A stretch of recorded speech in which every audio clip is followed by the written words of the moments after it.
और बिहार में आगामी विधानसभा चुनावों को लेकर भारतीय जनता पार्टी ने अभी से ही तैयारियां शुरू कर दी हैं।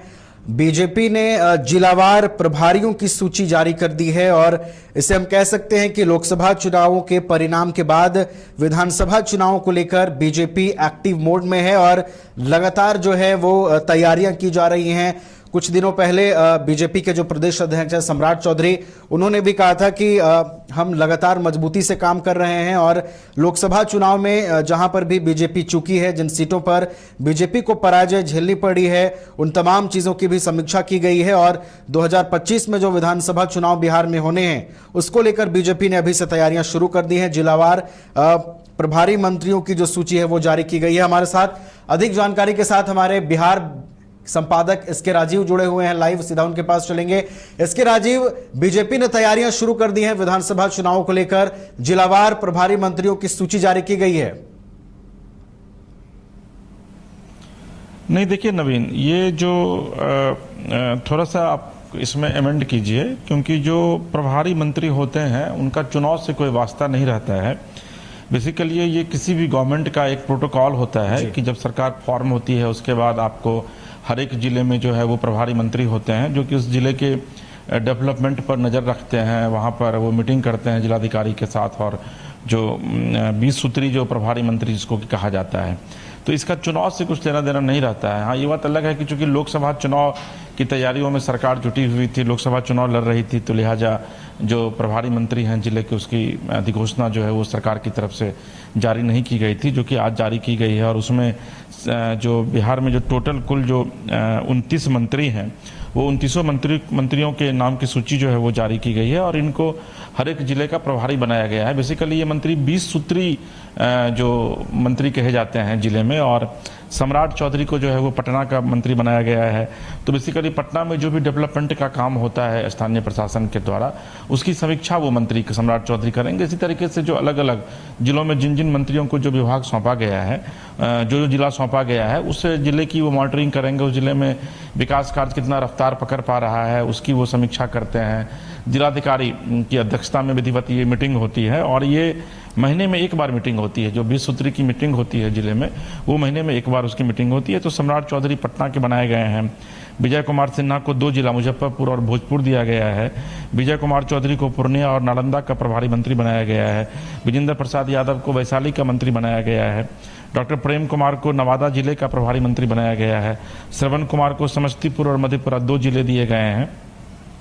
संतोष कुमार सुमन जो कि मांझी के बेटे हैं, उनको औरंगाबाद का प्रभारी मंत्री बनाया गया है। सुमित कुमार सिंह जो कि इंडिपेंडेंट थे, जेडीयू को उन्होंने अपना समर्थन दिया था, उनको सारण का प्रभारी मंत्री बनाया गया है। रेणु देवी को सिवान का प्रभारी मंत्री बनाया गया है। मंगल पांडे को दरभंगा और बेगूसराय का प्रभारी मंत्री बनाया गया है।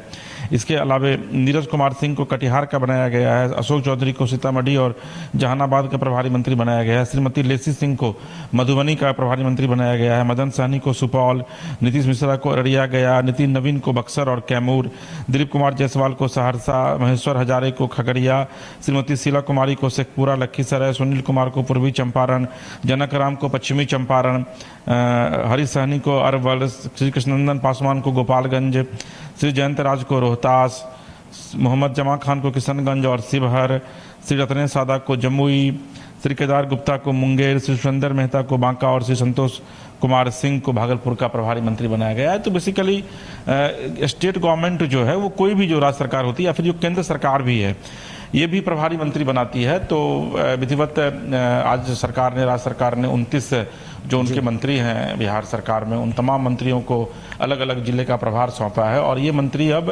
बेसिकली 20 सूत्री मंत्री कहलाते हैं। और ये लोग जिले में हो रहे विकास कार्यों की न सिर्फ समीक्षा करते हैं बल्कि महीने में जो नियम है उसके मुताबिक महीने में एक बार इन लोगों को बैठक करनी होती है, जिसमें कि जिलाधिकारी होते हैं उस बैठक में। उसमें लोकल जो है जिला परिषद के अध्यक्ष वो मेंबर होते हैं, नगर परिषद के जो मेयर होते हैं वो मेंबर होते हैं, डीडीसी मेंबर होते हैं, एसडीओ होते हैं और भी कई अधिकारी जो हैं वो उसमें होते हैं। लोकल विधायक वहाँ के जो हैं वो रहते हैं, सांसद रहते हैं, और उसके बाद हर एक जिले में जो है वो महीने में एक बार समीक्षा बैठक की जाती है और उसमें यह देखा जाता है कि क्या क्या वाकई में जो डेवलपमेंट है वो डेवलपमेंट कितना हुआ है और क्या काम करने की आगे आवश्यकता है। तो आज विधिवत राज्य सरकार ने, क्योंकि आपको ये पता है कि जनवरी में राज्य सरकार का गठन हुआ था, दूसरी बार नीतीश कुमार एनडीए के साथ फिर से आए, तो उसके बाद जो है सो ये 20 सूत्री प्रभारी मंत्री का जगह जो है वो वैकेंट था, तो उसको आज विधिवत जो है, और आपको ये पता है कि नीतीश कुमार जो है वो लंबे समय के लिए इलाज कराने के लिए विदेश जा रहे हैं और बगैर मुख्यमंत्री की सहमति के जो है ये प्रभारी मंत्रियों की सूची जारी नहीं की जाती है। तो आज विधिवत इसकी सूची जो है वो जारी कर दी गई है। जी नवीन, बिल्कुल सूची जारी कर दी गई है और सभी जो नीतीश सरकार के मंत्री हैं वो अब तमाम जिलों में जाकर विकास योजनाओं की जानकारी लेंगे, मॉनिटरिंग करेंगे और सभी जिलावार जो सूची है वो जारी कर दी गई है। बहुत बहुत फिलहाल धन्यवाद इसके राजीव, हमारे साथ जुड़ने के लिए और पूरी जानकारी के लिए। तो नीतीश सरकार ने मंत्रियों को जिलों का प्रभार दे दिया है। बिहार सरकार ने बुधवार को जिलों के प्रभारी मंत्री तय कर दिए हैं। मुख्यमंत्री नीतीश कुमार ने अपने मंत्रियों को विभिन्न जिलों का जिम्मा दिया है। ये तमाम जो प्रभारी मंत्री हैं वो उन जिलों में पहुंचेंगे, सरकार की जो कल्याणकारी योजनाएं हैं, विकासात्मक योजनाएं हैं, वो कितना उनके जिले में पहुंच रही हैं, किस तरीके से उन योजनाओं का क्रियान्वयन हो रहा है, इन तमाम चीजों को सभी प्रभारी मंत्री देखेंगे और फिर उसके हिसाब से राज्य सरकार को रिपोर्ट करेंगे।